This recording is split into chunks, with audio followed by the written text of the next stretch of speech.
Hi everyone.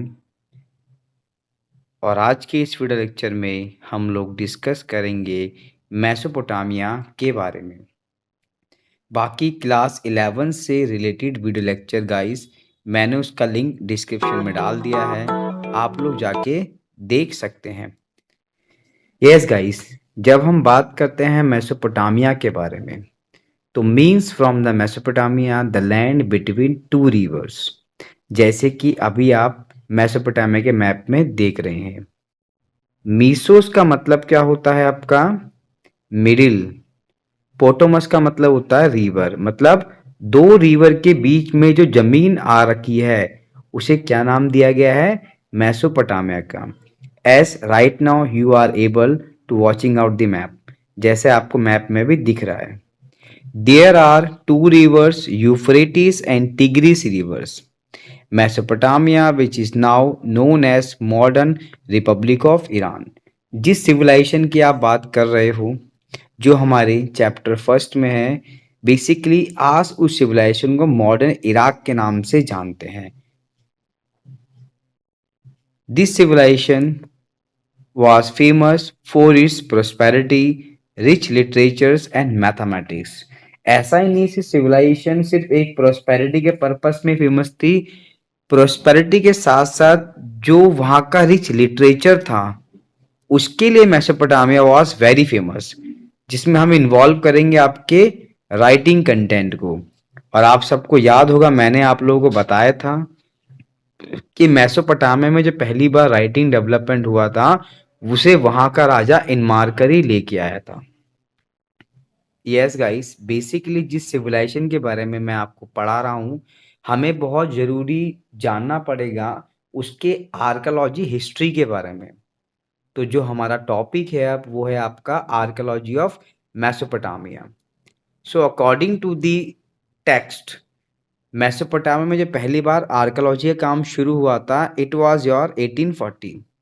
1840 वो time था जब पहली बार वहाँ पे एग्जीकवेशन खुदाई का काम शुरू किया गया था।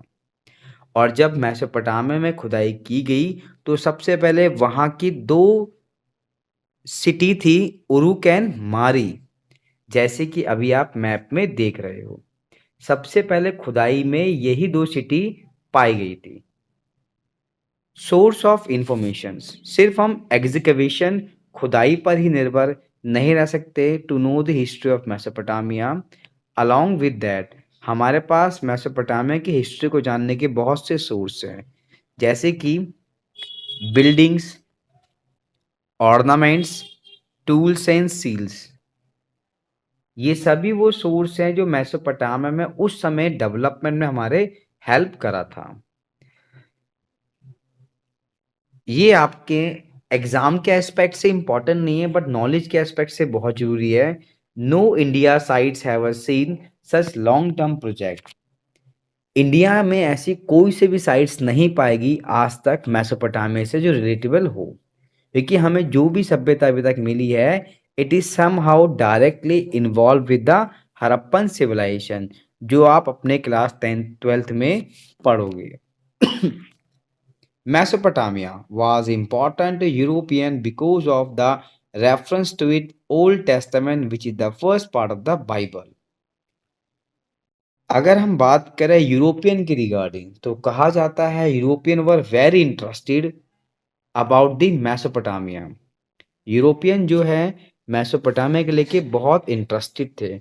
उसका जो बड़ा फैक्टर था वो था उनके बाइबल के ओल्ड टेस्टामेंट में उसके बारे में लिखा होना। उस समय जो भी यूरोपियन विजिट करते हैं मेसोपोटामिया में, चाहे वो व्यापारी हों या हिस्ट्री के जानकार हो, he just considered that city as their ancestral place। उसको अपने पूर्वजों की जगह मानी गई उनके द्वारा, एंड उसी को कंसीडर करते हुए the archaeological work begin in the area. There was an attempt the literal truth of Old Testaments. तो ये था फाइनली हमारा आर्कोलॉजी ऑफ मेसोपोटामिया। अब हम डिस्कस करते हैं how writing development in Mesopotamia. Mesopotamia में राइटिंग पहली बार कैसे डेवलप हुई थी? जब हम मेसोपोटामिया की बात करते हैं तो वहाँ पे हमें किंग एंड मार्कर को बिल्कुल भी नहीं भूलना चाहिए। King and marker first ruler थे मेसोपोटामिया में जिनको राइटिंग डेवलपमेंट की रिक्वायरमेंट फील हुई। ऐसा मैंने क्यों कहा? Because of Mesopotamia was very prosperous civilizations. अब जो भी कोई सिविलाइजेशन प्रोस्पेरस होती है तो वहाँ पे ट्रेड भी बहुत अच्छा होता है। ट्रेड में कहाँ पे मुनाफा हो रहा है, कहाँ पे नुकसान हो रहा है, उन सबको गेट टू नो करना, जानना, डाटा को रखना, उस सारे काम के पर्पस के लिए एंड मार्कर को उस समय महसूस हुआ कि हमें राइटिंग को यहाँ पे लाना चाहिए। तो ये था आपका इंट्रोडक्शन कि वहाँ पे राइटिंग पहली बार डेवलपमेंट कैसे हुई थी। जैसे कि अभी मैंने आपको बताया था कि मेसोपोटामिया जो एक प्रोस्पेरस सिविलाइजेशन थी और उस समय वहाँ के राजा एनमार्कर को ये रियलाइज हुआ एक प्रोस्पेरस सिविलाइजेशन के लिए राइटिंग का होना बहुत ज़रूरी है because trade was that time in high peak. तो ट्रेड में कहाँ पे कितना एक्सपेंडिचर हो रहा है, खर्चा हो रहा है, कहाँ पे बेनिफिट हो रहा है, कहाँ पे लॉस हो रहा है, उन सबको लुक आफ्टर करने के लिए एनमार्कर ने सबके सामने डिमांड रख दी कि we require to have writing, हमें राइटिंग की आवश्यकता है। और उसी चीज़ को देखते हुए क्या किया गया, यहाँ पे राइटिंग को डेवलप किया गया। Writing writing system spread to eastern Mediterranean to north Syria. First language was Sumerian. First important MCQ आपका, मेसोपोटामिया की जो पहली लैंग्वेज थी वो कौन सी थी आपकी? सुमेरियन, जिसको बाद में रिप्लेस किया गया किसके द्वारा? अकाडियन के द्वारा 2400 BCE में। There were also emerge many language, सिर्फ सुमेरियन अकाडियन नहीं, उसके साथ साथ बहुत सारी लैंग्वेज को डेवलप किया गया, जैसे एरामाइक और आपका हेब्रू। ये वो भी दो भाषा थी जो उस समय बहुत अच्छे लेवल पर डेवलप हुई थी मेसोपोटामिया में। एंड ये भी कहा जाता है कि जैसे जैसे मेसोपोटामिया सिविलाइजेशन ग्रोथ कर रहा था तो Hebrew has become the essential language to communicate with the peoples. लोगों के लिए बात करने के लिए एक एसेंशियल लैंग्वेज ये बन चुका था। और इन लैंग्वेज को डेवलप करने का पर्पस क्या था? So purpose was that to making the good trade in Mesopotamia. और अब हम डिस्कस करेंगे ज्योग्राफी ऑफ मेसोपोटामिया के बारे में। Begin of agriculture was around your 7000 and 6000 BC। Agriculture जो मेसोपोटामिया का शुरू हुआ था वो 7000 से लेके 6000 ईसा पूर्व के समय शुरू किया जा चुका था।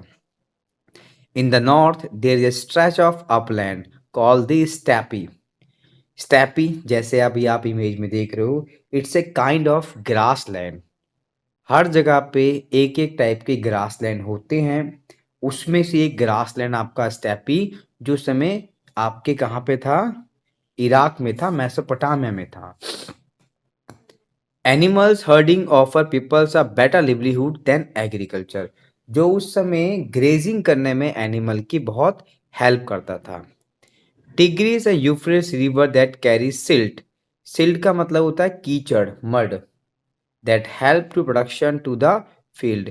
अब होता क्या था, एक टाइम बाद ऐसा देखा था मेसोपोटामिया में कि वहाँ की जो दो नदियाँ थी, टिग्रिस और आपका यूफ्रेट्स, ये अपने पानी को इतने लेवल पे लेके आ जाती थी कि उसका जो कीचड़ है ना वो मेसोपोटामिया के मैदानी इलाकों में फैल जाता था।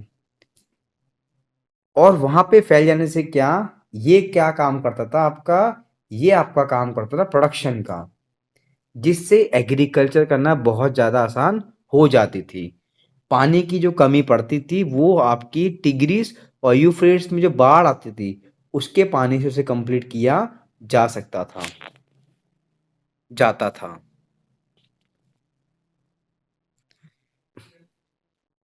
Point number 4, After the Euphrates has entered the desert, water flow into the small channels. The channel flood their bank that help to irrigation.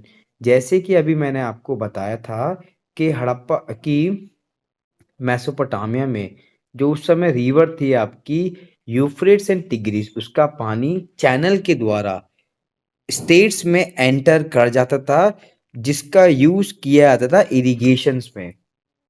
तो मतलब हम सबको बहुत क्लियर कंसेप्ट पता है। जैसे कि मैंने आपको बताया था कि मेसोपोटामिया में जो एक्चुअल में रेन है वो बहुत कम होती थी। तो जो रेन का मैनेजमेंट था या जो एक्चुअल में मैनेजमेंट था एग्रीकल्चर का, वो कंप्लीट आपको हमेशा होता था बाय दी रिवर्स। एक नोट है that you should be remember it. Region has not sufficient rainfall to grow the crops, so these are help to agriculture production.